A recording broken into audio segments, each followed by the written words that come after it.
Assalamualaikum warahmatullahi wabarakatuh. Halo para pejuang nih. Nah, gimana kabarnya nih? Sehat kan? Jadi hari ini aku mau bahas soal TWK HOTS ya. Yang mana soal TWK ini biasanya akan sering muncul di tes SKD nantinya. Buat kawan-kawan yang ikut tes CPNS tahun ini, saya doakan semoga kalian tahun ini lulus semua ya. Oke, sebelum lanjut, kami ingatkan kembali ya, jangan lupa untuk like, comment, share, dan subscribe channel Akil Farhani agar kalian selalu mendapatkan notif ketika kami mengupload video terbaru nantinya. Oke, let's begin. Kita mulai dari soal pertama ya. Di sini tertulis, pendidikan dasar berbeda dengan sekolah dasar karena pendidikan dasar mencakup A. TK dan SD, B. SD dan SMP, C. SD, SMP, MI dan MTS, D. SD, SMP dan SMU, dan E. TK, SD dan SMP. Jadi teman-teman, pendidikan dasar itu beda ya dengan yang namanya sekolah dasar. Kalau sekolah dasar itu kan SD ya. Tetapi kalau pendidikan dasar adalah jenjang pendidikan awal selama 9 tahun ya. Yaitu 9 tahun pertama nih, masa sekolah anak. Mencakup SD atau MI dan SMP ya atau MTS. Nah, jadi SD-nya itu 6 tahun dan SMP-nya itu 3 tahun. Totalnya itu 9 tahun pertama. Jadi, dari pilihan jawaban ini yang paling tepat adalah C ya. Yaitu SD, SMP, MI, dan MTS. Nah, jadi kalau ada jawaban begini kalian harus pilih yang C nih. Karena kan yang B sebenarnya juga SD dan SMP ya. Tetapi di Indonesia setingkat MI dan MTS itu juga diakui. Kita lanjut ke soal berikutnya. Konsep School Community Based Management yang mulai dilaksanakan di Indonesia sekarang ini adalah manajemen pendidikan yang diprogramkan untuk pilihan jawabannya A. Prasekolah dan pendidikan dasar, B. Pendidikan tinggi, C. Pendidikan menengah dan tinggi, D. Pendidikan dasar dan menengah, dan E. Sekolah dasar dan menengah.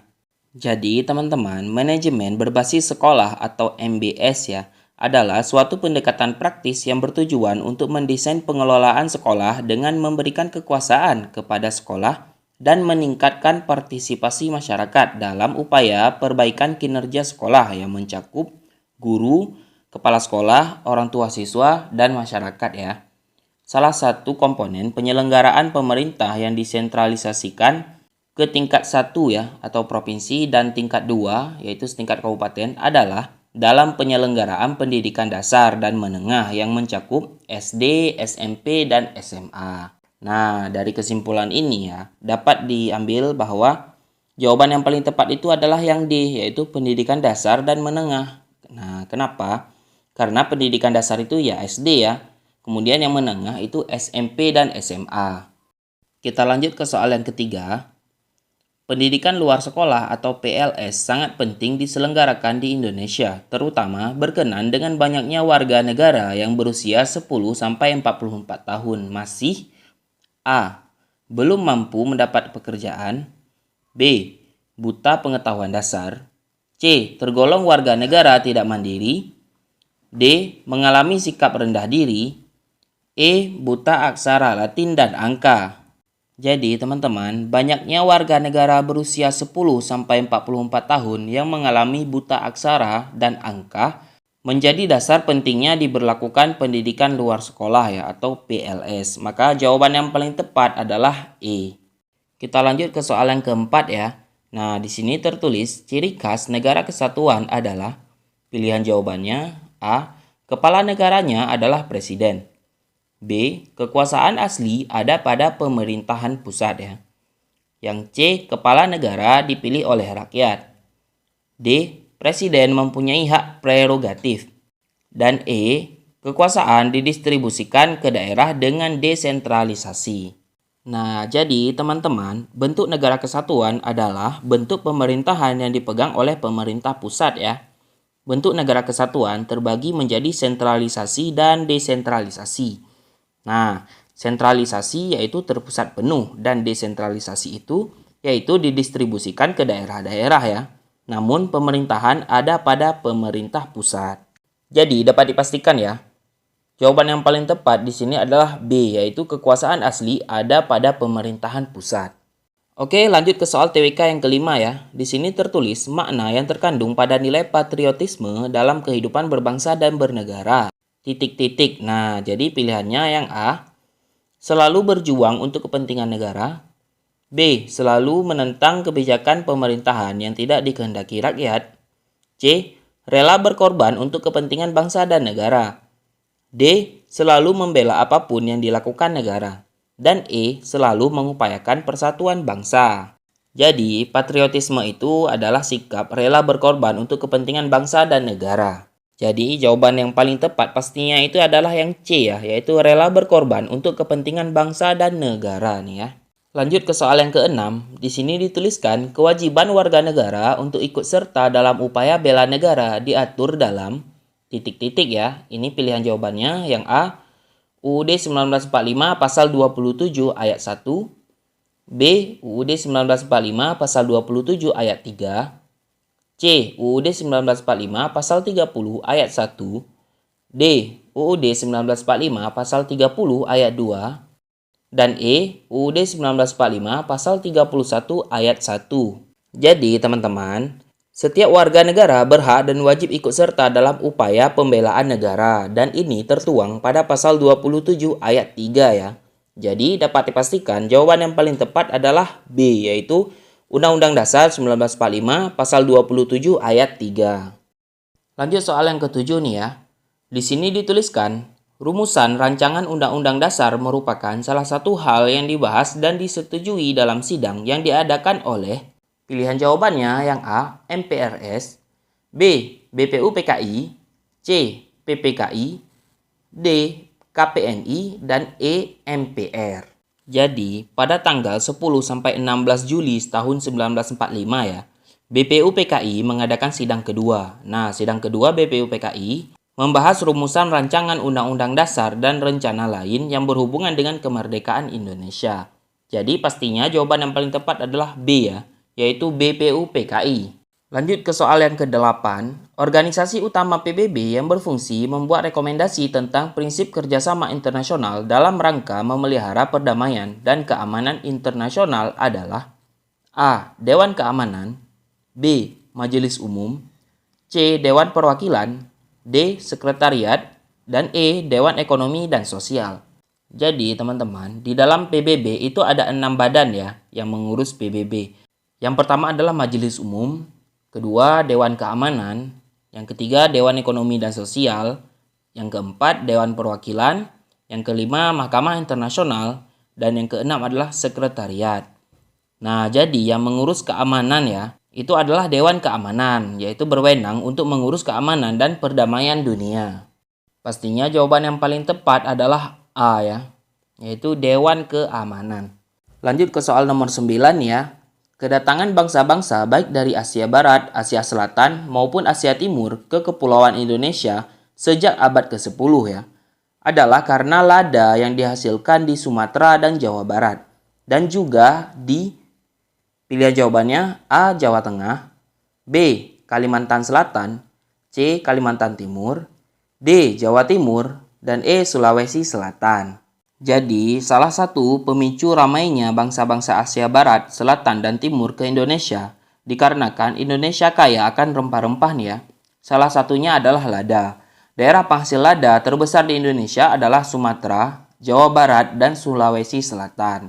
Jadi pastinya jawaban yang paling tepat adalah E ya, yaitu Sulawesi Selatan nih. Keterlibatan Indonesia dalam kerjasama internasional dalam bidang pertahanan bertujuan untuk A. Menjaga pembentukan fakta pertahanan militer, B. Membangun kekuatan pertahanan Indonesia, C. Memberantas kejahatan internasional, dan D. Menjamin stabilitas dan perdamaian dunia. Dan pilihan jawaban terakhir menjadi bagian dari poros kekuatan utama dunia. Jadi teman-teman, sebagaimana tercantum dalam pembentukan Undang-Undang 1945 ya, alinea keempat, salah satu dari tujuan negara adalah ikut melaksanakan ketertiban dunia yang berdasarkan kemerdekaan dan perdamaian abadi. Jadi, untuk mewujudkan hal tersebut, maka di sini Indonesia perlu membangun kekuatan pertahanan ya. Jadi, jawaban yang paling tepat adalah B nih, yaitu membangun kekuatan pertahanan Indonesia yang mana ini akan menghasilkan sebuah perdamaian. Kita lanjut soal yang ke-11. Pelaksanaan otonomi daerah merupakan amanat dari Undang-Undang Dasar 1945 khususnya. Pilihan jawabannya yang A. Pasal 17, B. Pasal ke-18, C. Pasal 19, D. Pasal 20, dan E. Pasal 21. Teman-teman, Pasal 17 itu membahas mengenai Kementerian Negara ya. Sedangkan pasal ke-18 mengenai pemerintahan daerah nih pembahasannya. Dan pasal 19, 20, dan 21 itu mengenai DPR. Jadi, jawaban yang paling tepat adalah B ya, yaitu pasal ke-18. Di situ diatur mengenai pemerintahan daerah atau otonomi daerah ya. Lanjut ke soal nomor 12 ya. Program pembangunan pada masa Orde Baru dikenal dengan istilah A. Manifesto Pembangunan, B. Repelita, C. Mercusuar, D. Swasembada, dan E. Berdikari. Jadi, program pembangunan pada masa Orde Baru itu disebut dengan program pembangunan 5 tahun ya, atau disebut juga dengan Repelita. Nah, sebagai pengetahuan tambahan ya, Repelita ini diadakan sebanyak 5 kali nih, dengan program yang bertahap ya, yaitu Repelita pertama pada 1969 sampai 1974, ini untuk infrastruktur dan pertanian ya. Sedangkan Repelita kedua itu tahun 1974 sampai 1979, itu untuk pembangunan di pulau-pulau selain Jawa, Bali, dan Madura nih, diantaranya melalui transmigrasi.